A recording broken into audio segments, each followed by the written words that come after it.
మీరు చూస్తుందైతే puff slew కదండి. నేనైతే ఇప్పుడు దీని కటింగ్ స్టిచ్చింగ్ కాదండి, పైపింగ్ అయితే చూపించబోతున్నాను అనమాట. ఇది ఎలాగో తెలుసుకుందాం. ముందుగా వెల్కమ్ టు మై ఛానల్. అందరికీ జై శ్రీరామ్ అండి. నేనైతే లైట్గా పఫ్ అయితే పెట్టానండి, ఎక్కువ పెట్టలేదన్నమాట. దీని పైపింగ్ కోసం అయితే మనం శారీలో నుంచి క్లాత్ తీసుకోవాలండి. ఎంత తీసుకోవాలంటే 6 ఇంచెస్ తీసుకోవాలండి. లెంత్ అనేది ఎక్కువగా ఉంటుంది కాబట్టి మనకు 6 ఇంచెస్ అయితే సరిపోతుంది అనమాట.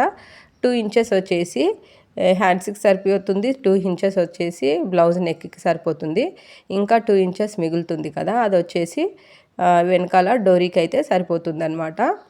ఇలా మనకు సరిపోయినంత మాత్రమే తీసుకోవాలన్నమాట. ఇట్లా దాన్ని 3 పీసెస్ అయితే చేసేసుకోవాలి. 2 ఇంచెస్ 2 ఇంచెస్ 2 ఇంచెస్ అని ఒక పీస్ తీసుకొని దాని మిడిల్కి కట్ చేసి 2 హ్యాండ్స్కి అయితే వచ్చేస్తుంది అనమాట. ఇలా స్ట్రైట్గా అయితే కుట్టేసుకొని వీడియోలో చూపించిన విధంగా అయితే మనం థ్రెడ్ పెట్టేసుకోవాలన్నమాట. ఇప్పుడు చూడండి ఎలా పెట్టాలో చూపిస్తాను.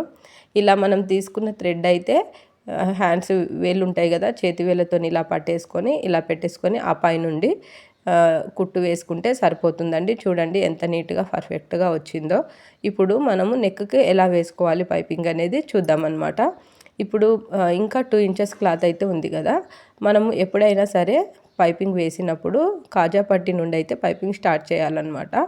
ఇప్పుడు మనము శారీ నుంచి తీసుకున్న క్లాత్ కాజా పట్టి నుండి స్టార్ట్ చేసినాం కదా, 1/2 ఇంచ్ అంత లెంత్ వచ్చే విధంగా కుట్టు అయితే వేసుకుంటూ వెళ్ళాలన్నమాట. 2 హ్యాండ్స్తోని మంచిగా పట్టేసుకోవాలండి. ఎక్కువ లూజ్గా వదలొద్దు. ఇది మనము శారీలో నుంచి క్లాత్ తీసుకున్నాం కాబట్టి లూజ్గా వదిలితే పైపింగ్ అనేది కరెక్ట్ రాదనమాట. కొంచెం ఇలా లాగుతూ మనమైతే కుట్టు వేసుకోవాలి. తర్వాత వీడియోలో చూపించిన విధంగా మనము థ్రెడ్ అయితే పెట్టేసుకొని ఫోల్డింగ్ చేసేసుకొని పైనుంచి కుట్టు వేసుకోవడమేనండి. ఈ పైనుండి కుట్టు వేసుకునేటప్పుడు కొంచెం జాగ్రత్తగా ఉండాలన్నమాట. ఎందుకంటే ఇప్పుడు చూడండి ఇలా థ్రెడ్ పెట్టేసుకున్నాం కదా, ఇలా థ్రెడ్ పెట్టేసుకున్నప్పుడు 2 వేళ్ళతో కొంచెం టైట్గా పట్టుకోవాలండి, లూజ్ అయితే వదలొద్దు. ఒకటి మనము పైపింగ్ వేస్తాం కదా, అది ఫస్ట్ కుట్టేటప్పుడు కొంచెం లాగి కుట్టాలన్నమాట. రెండోది ఏంటంటే మనం ఇలా దారం పెట్టినప్పుడు దాన్ని టైట్గా వచ్చేటట్టు చేతి వేళ్ళతో పట్టుకొని పైన స్టిచ్ వేస్తే చాలా చక్కగా చాలా బాగా పైపింగ్ అనేది వచ్చేస్తుంది అనమాట.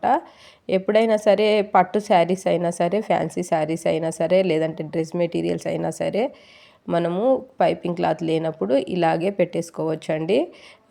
ఇట్లా ఇది సన్న చీర అని అంటారు కదా, ఇది రాదేమో అని భయపడతారు. బిగినర్స్కి అయినా సరే చాలా బాగా వస్తుందండి. ఒక్కసారి మీరు ట్రై చేయండి. ఇంకా మనము దానికంటే ఇదే పైపింగ్ అనేది చాలా నీట్గా వస్తుంది. ఇలా మొత్తము పైన కుట్టు వేసుకున్నాం కదా, ఇప్పుడు రెండో కుట్టు అయితే వేసుకుందాం అనమాట. ఈ కుట్టు వేసుకోవడం వల్ల మనకు హెమ్మింగ్ కూడా చేయనవసరం లేదండి. ఇప్పుడు వచ్చేసి మనము నెక్ అనేది మూలలు ఉంటాయి కదా, ఆ మూలల దగ్గర చిన్న ఖర్చు అయితే పెట్టుకోవాలన్నమాట. అప్పుడు నెక్ రౌండ్ అనేది చాలా చక్కగా మంచిగా తిరుగుతుందన్నమాట. ఇదే విధంగా ప్రతి ఒక్క శారీకి అయితే పైపింగ్ వేసుకోవచ్చండి. మీరు కూడా తప్పకుండా ట్రై చేయండి. శారీలో నుండి క్లాత్ తీసుకొని బిగినర్స్ అయితే వీడియోని స్లోగా ప్లే చేస్తూ తప్పకుండా ట్రై చేయండి. నా వీడియో నచ్చింది అని అనుకుంటున్నాను. నచ్చినట్లయితే లైక్ చేయండి, షేర్ చేయండి, కామెంట్ చేయండి. అలాగే నా ఛానల్ని సబ్స్క్రైబ్ చేయండి. మీరు కూడా ట్రై చేయండి. ఒకసారి చూడండి బ్లౌజ్ ఎంత నీట్గా వచ్చేసిందో. మరిన్ని మంచి వీడియోస్ కోసం తప్పకుండా సపోర్ట్ చేయండి ప్లీజ్. Thanks for watching.